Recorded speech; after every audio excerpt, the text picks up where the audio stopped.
Three people. We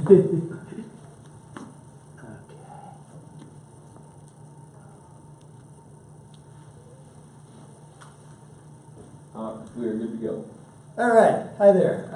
Welcome back to the Stu Shapley doubleheader on legal issues of potential importance to early stage companies. If you were here before, I just finished up a talk on sort of the 30,000 foot view of the four sort of leading causes of legal pain for early stage companies.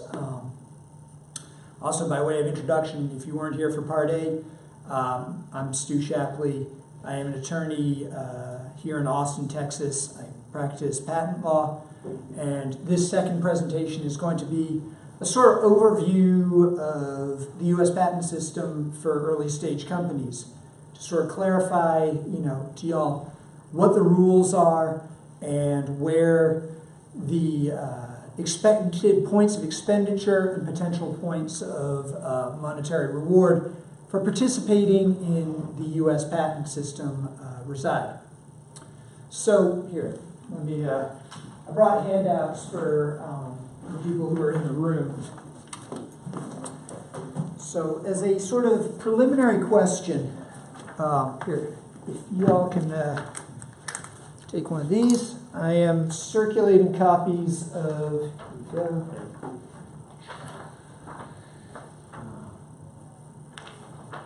All right, I am circulating copies of U.S. patent number 7866677, which is a patent I wrote, and if you just put that number into Google, it'll give you a copy of it.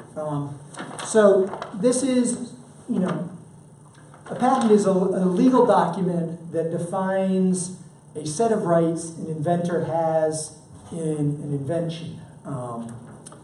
And what it does is it will grant the holder of the U.S. patent a monopoly in the U.S. on the manufacture, use, and sale of the subject matter that is claimed by the patent. And if somebody else, without the owner of the patent's consent, makes, uses, or sells something covered by a U.S. patent in the U.S., the holder of the U.S. patent is legally entitled to monetary damages and potentially an injunction, which is a court order telling that person, the infringer, to stop. So the bundle of rights that can come out of a U.S. patent can potentially be very, very valuable, and more importantly, important to the viability of an early stage company by preventing a lazy competitor from, basically using your secret sauce to make a low-price knockoff of what you're doing. Just sort of walking through this document. This is sort of the end game of the sort of patent application process. And behind me, I have a timeline showing the sort of life of an idea from the first disclosure of the idea to the last date on which you can collect monetary damages for its infringement.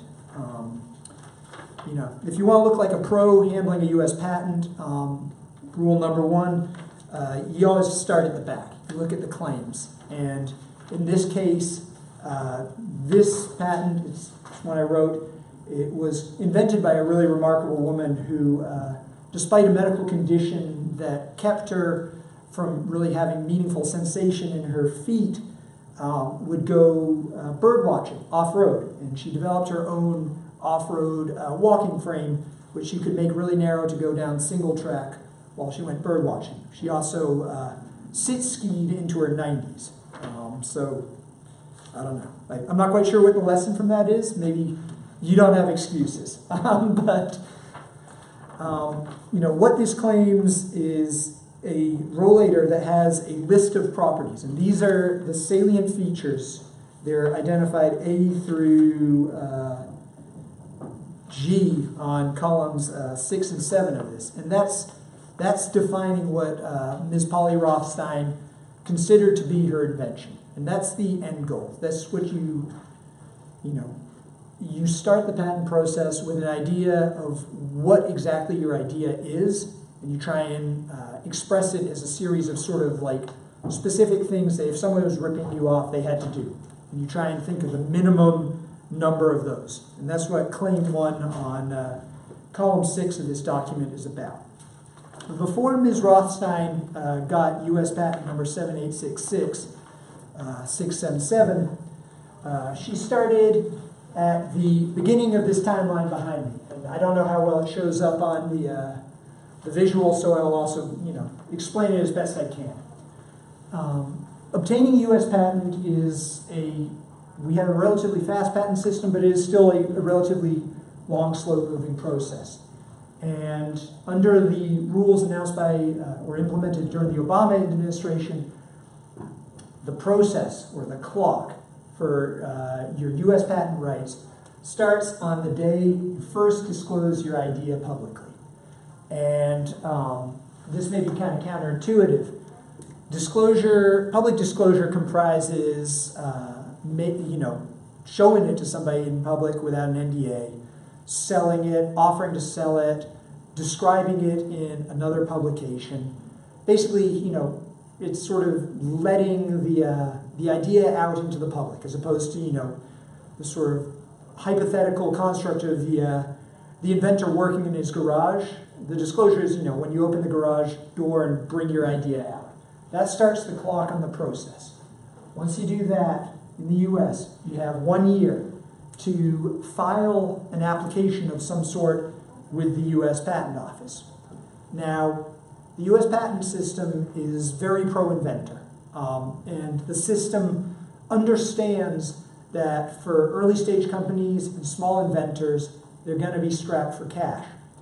And we have a legal instrument called a provisional patent application, which is sort of like a placeholder patent application. It buys you some time so that you can show your idea to the world, seek funding for your idea, and try and sell your idea before you have the cash on hand to fully perfect your patent rights.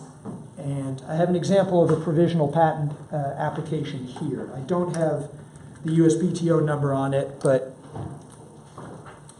you can just do a Google search for example of a provisional patent application, and you can find something like this.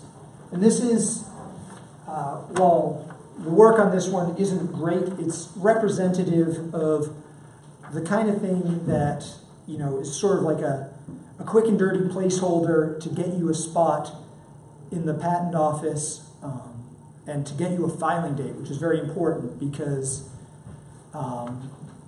your patent rights will be defined against everything that was filed or known to the world before you filed your patent application. So the earlier you file it, the better position you are in, because new stuff either gets filed with the patent office or made publicly available every day. And the objective of a provisional patent application is to provide a description of your invention at a level that sort of, tells the world what it is. Notably, unlike a issued patent, a provisional patent doesn't have to have claims. If you look at page 11 of this application, whoever wrote this just sort of took a half-hearted attempt at writing some claims. And, they put 2 of them. They're broad. There is very low probability that they would obtain a U.S. patent with just 2 claims and them recited like this. But also included in this is a whole slew of pictures which sort of help identify and describe the invention. And for the purposes of the U.S. Patent Office, something at this level is typically what you need to hold your place. If you are looking to obtain patent rights in Europe, this will not cut it. The Europeans have a sort of stricter standard for the sort of quality and level of disclosure that needs to be in a provisional application.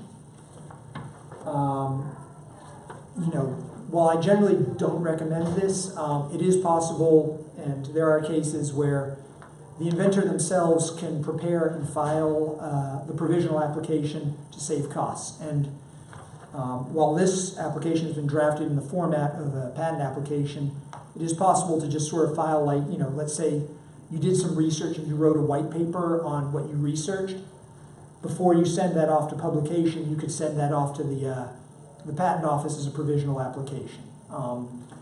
One of the important distinctions is that a provisional application does not require a lawyer to, sort of ensure that the application meets the sort of stylistic and requirements and formal requirements of the patent application, which is why provisional applications are generally, even if you have a lawyer help you with it, much cheaper to prepare than a full utility application, because there are just fewer I's to dot and fewer T's to cross.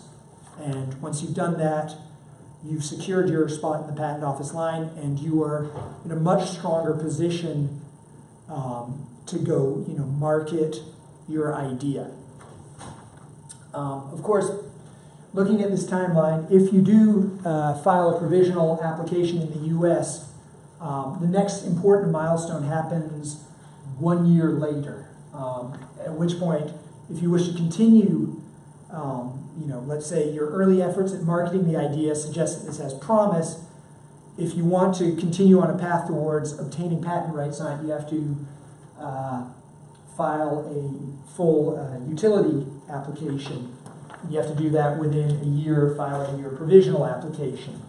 So here, we got provisional, and we got utility. If you don't get your application in by then, it goes abandoned. Preparing a utility application, that is a document that is very similar to the issued patent. You can't change the paragraphs describing the invention, and the pictures in there can only be changed as necessary for correcting, typographical and minor clerical errors.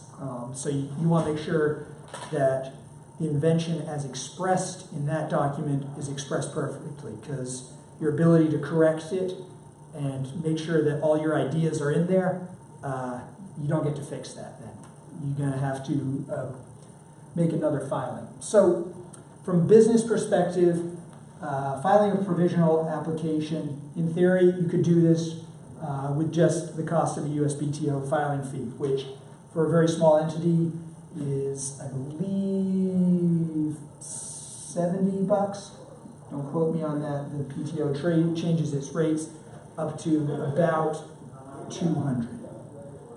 Filing a utility application, the fees from the USPTO are in the same neighborhood, but it is generally advisable, particularly if the ideas expressed in the application are important to the business you're trying to build and you're worried about, knockoffs, you're going to reasonably expect to have a lawyer assist you with the preparation of that. Rates for patent services vary wildly across geographies. They also vary by the nature of the technology and the seniority of the attorney preparing it. I can really only speak knowledgeably about the rates in Austin. For like a mechanical type patent application, imagine a sort of like bell curve. The middle of the bell curve for like a mechanical type application, say like, I don't know, like a bicycle derailleur or a simple medical device. Center of that bell curve is probably going to be around $5,000. For a software implemented invention, those can vary wildly.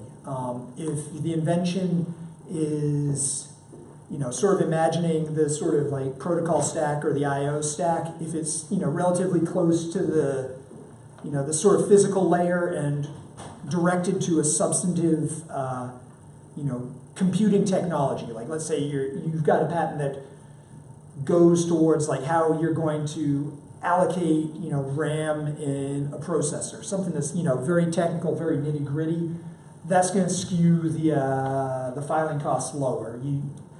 The middle of the bell curve there is going to be somewhere in the neighborhood of $7,500 to $10,000. As you move further up the sort of protocol stack and the more a computer-implemented invention looks like something that's kind of more solving a business or a convenience problem as opposed to solving a technical problem in the operation of a computer as a computer, the costs of either preparing or prosecuting that patent are going to go up.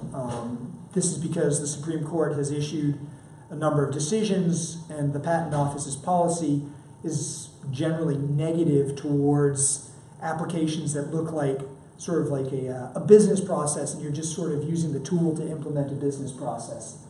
The bell curve on those, you could probably draw the middle of that somewhere around 10K, maybe more, depending on an experienced attorney's read on the extent to which it will present what are called ALICE or 101 problems.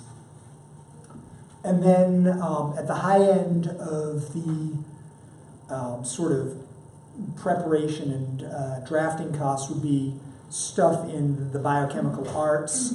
This is largely because there are fewer practitioners who can do this. My background is in physics, and I am very comfortable doing mechanical, computer-implemented stuff, some chemical stuff. I studied, some chemistry in college, biochem stuff, and some of the more esoteric stuff. Frankly, a lot of the time you're going to need somebody who has one or more degrees biochemistry in which you're practicing. That can contribute significantly to the cost. I have seen, the cost for preparation of applications in that space to, at least in some cases, be in the neighborhood of 20 grand, just because, the market for practitioners there is thinner. So once you got that on file, what happens is the patent application is going to work its way through the U.S. Patent and Trademark Office's processing and intake system. You can pay additional fees to expedite this process, but typically the time between initial filing and publication, which is when you, an examiner at the Patent Office starts looking at your case, is in the neighborhood of about 18 months. So, on this timeline, about 3.5 years into the process, you will get your patent will publish, and you will get what is called an office action from a patent examiner. A patent examiner is somebody with a technical background who works at the patent office and tries to determine whether your invention meets the criteria for a U.S. patent. And those criteria are whether it's new, useful, and non-obvious. Patent examiners in the U.S. are pretty good. Some jurisdictions, European patent examiners often have more technical, better technical backgrounds. Famously, Albert Einstein worked in the patent office in, I believe, Switzerland before he came to the U.S. But U.S. patent examiners are pretty good, and they move through cases. Starting after publication, your patent application is going to be examined, which means the examiner is going to look at what you have claimed as your invention and compare it to what's already out there. And you are going to receive what are called office actions, which are exchanges between the inventor and the patent office to try and establish what is new, non-obvious, and useful about your invention. These come about at 6-month intervals, and usually, and this can vary wildly, with the caveat that if your invention is in the realm of a sort of fuzzy business problem type idea that's being implemented on a computer, result in the examiner finding at least some of your claims allowable. Typical rates for responding to an office action vary, again, across technology. Mechanical applications being at the low end of the price spectrum, with computer-implemented technologies being the sort of middle tier, and biochem at the high tier. I would put in Austin somewhere between $1,750 and $3 grand is about the going rate. Some firms charge more for preparing a well-crafted response to an office action and getting a patent attorney to interview the case with an examiner. There are places that will do it for less, without wanting to sound like a snob. You kind of get what you pay for, and an experienced attorney and one who can establish a rapport with the examiner and meaningfully explain the technology to the examiner can shorten this process significantly and, you know, get you to the finish line. So let's say you have 3 of those every 6 months. That's going to put you at about 5 years after your initial filing. It is at this point that you will have an issued patent, like that example of, you know, what Ms. Rothstein said. And then you're probably wondering right now, it's like, well, shoot, I came up with this 5 years ago. You know, things have moved on. And U.S. law, as noted before, is very pro-inventor, very pro-little guy. We have what's called the patent damages statute, 35 U.S.C. 287. And that lets you to claim 7 years of damages. You're allowed to get a damages window that goes 7 years back from, you know, the date of the last infringement. So, you know, shoot, if people have been ripping you off since, you know, you filed your provisional, you can get damages for all this. And you can also get a royalty going forward for the life of your patent, which is a good deal.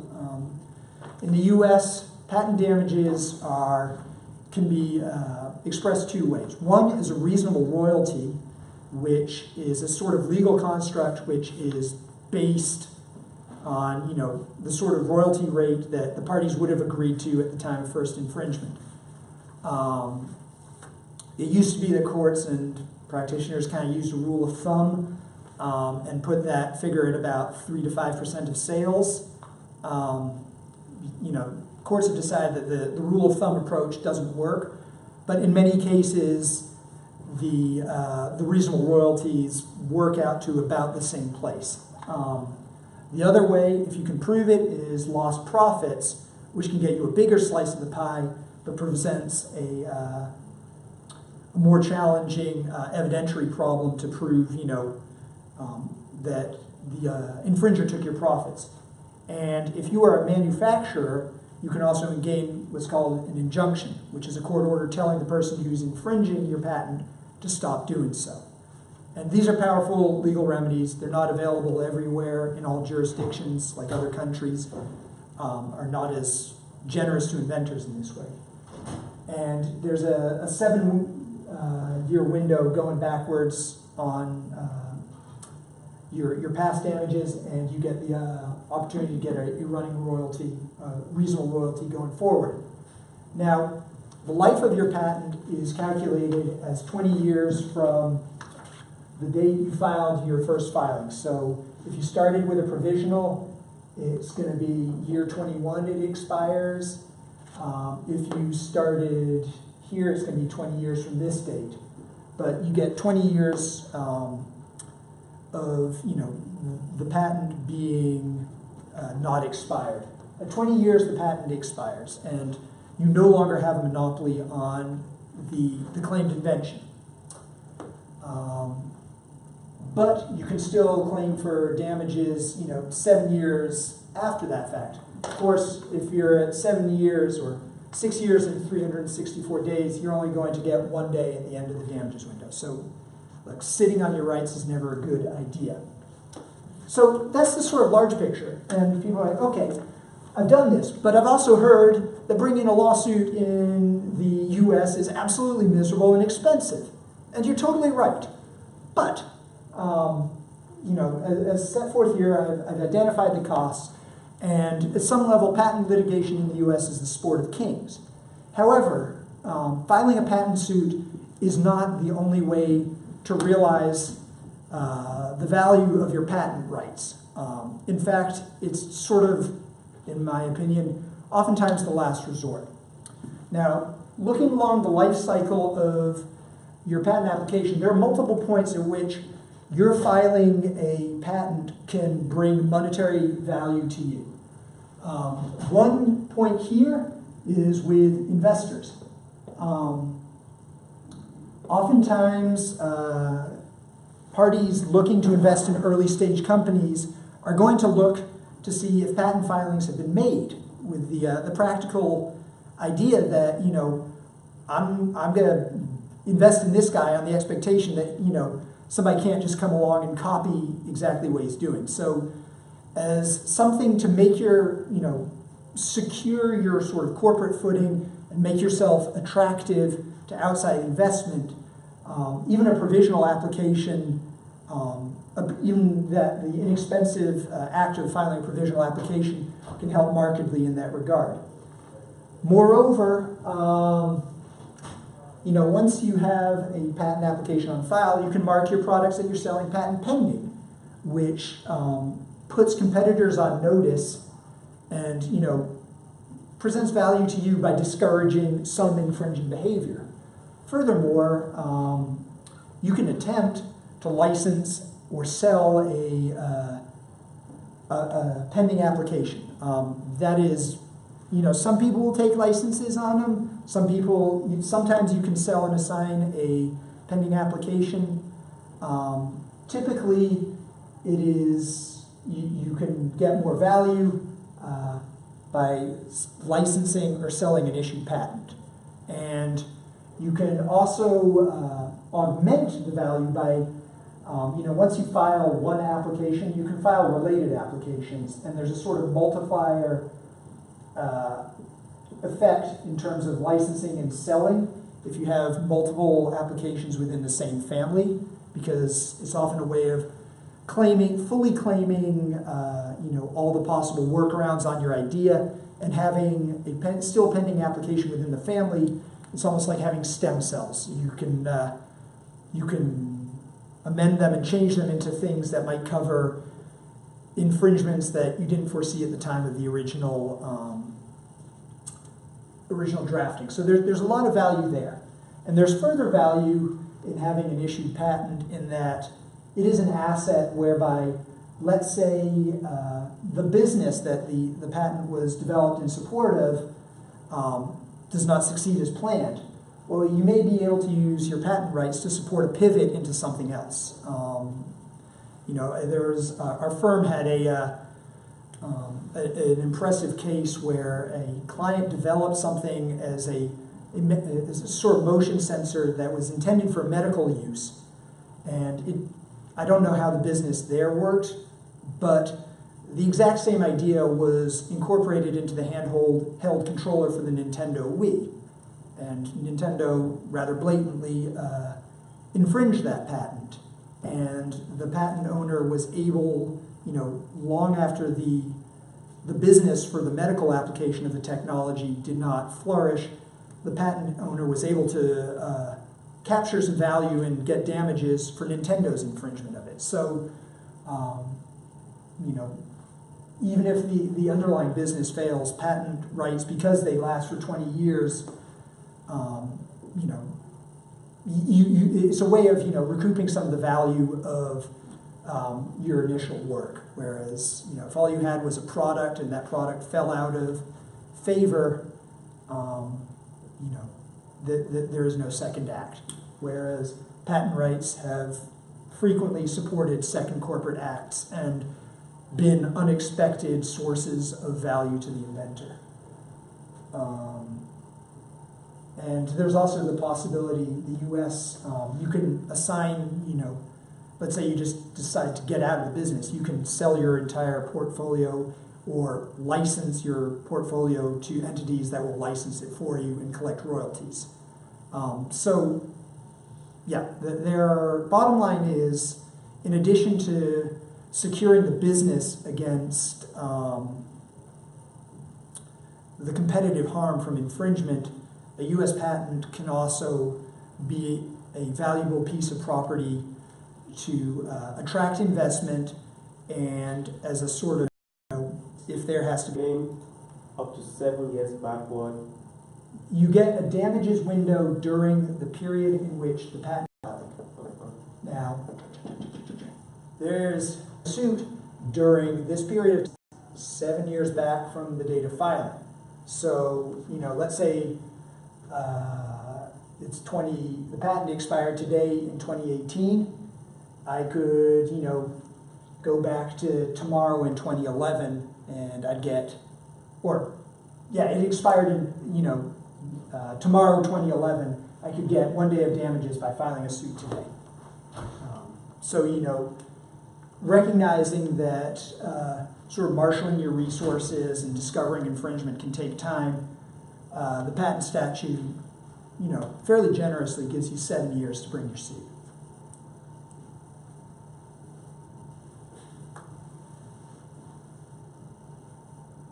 So you have to, so if you have within the life of the first year? You can claim damages, you mean? Yes. Okay, what you gotta do is you look to the date of the first infringement. Okay, so let's say your patent issues at year 5, and on day 1 of year 6, there's a first infringement. Now we're gonna start a clock right here. And you got 7 years, if you wanted to claim damages for the infringement that occurred on this date, you got 7 years to do that. And if you filed your suit on this date, you would get, and you can also get damages during the period in which it was pending. You would get, if you filed on year 6, when you discovered the infringement, you get everything back to the filing date of your provision. Okay, but you have to, the burden of proof lies on the patent holder. Absolutely. You have to, and this is something people, I think, naively assume when they initiate a patent lawsuit. It is not enough to simply prove infringement. You also have to build a damages case. Now, in many cases, because patent litigation is, frankly, brutally expensive, the parties will settle long before any of this, before the question of damages gets to the trial. But if you file without having a good idea as to where the damages are going to come from, you could end up at the courthouse having completely shown infringement, but not having, if you're unable to prove that you were damaged, you're not going to get monetary damages. So you do need to prove infringement and you have to prove damages. Okay, And so the overwhelming likelihood, I think it's 90-something% of US patent cases do not go to trial. They settle beforehand. But bringing suit without an idea of how you're going to collect damages is a dicey proposition. okay, you said you can get royalties Yes. for patents like infringed, let's say they settle. So that royalty stops after the life of the patent. Yes, you cannot collect licenses on a patent past the expiration of the patent term. That's a big no-no. Okay. Now, you could sue and collect royalties and damages for infringement that occurred during the patent term after the expiration of the patent term, but the idea is, at this stage, the idea is now public. You have made, the patent system is a trade. You get a potentially up to 20-year monopoly on your idea in exchange for giving the whole idea to the public, at the end of the term. And if you're trying to get royalties after your patent expires, that's bad. Don't do that. So this is completely US. This is the U.S. system. The foreign, other jurisdictions, infringement is infringement pretty much the world around, where if the patent claim recites certain terms and the patent holder has to prove that the infringer does the things recited by the terms of the patent. Different jurisdictions vary wildly in terms of how these issues are decided. Some jurisdictions, this may be decided on the papers by a judge, and you don't even get to speak before a jury.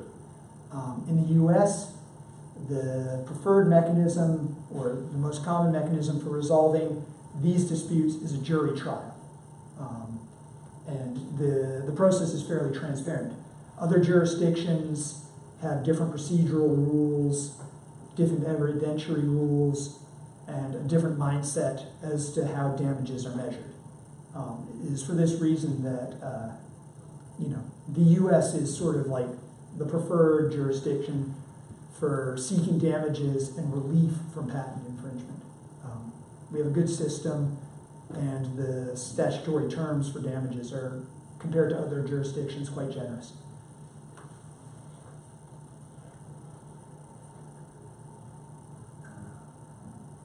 Okay. Any other? Did the online folks ask anything? Nothing online. Okay. Well, in any event, I really appreciate y'all coming out for this presentation. As I noted at the conclusion of my last presentation, my contact information is available on the Mass Challenge Mentor site. I am always happy to speak to people. I also run sort of what's it called, office hours on Fridays. You can book a slot then. But to the extent you are curious about these issues or want to just make sure you understood what I talked about today correctly, do feel free to hit me up. I'm always happy to talk about this stuff. And I wish all of you guys the best of luck with the Mass Challenge competition and growing your businesses. Yeah, it's pretty amazing that you got this far, and I hope you don't stop. All right, thank you very much.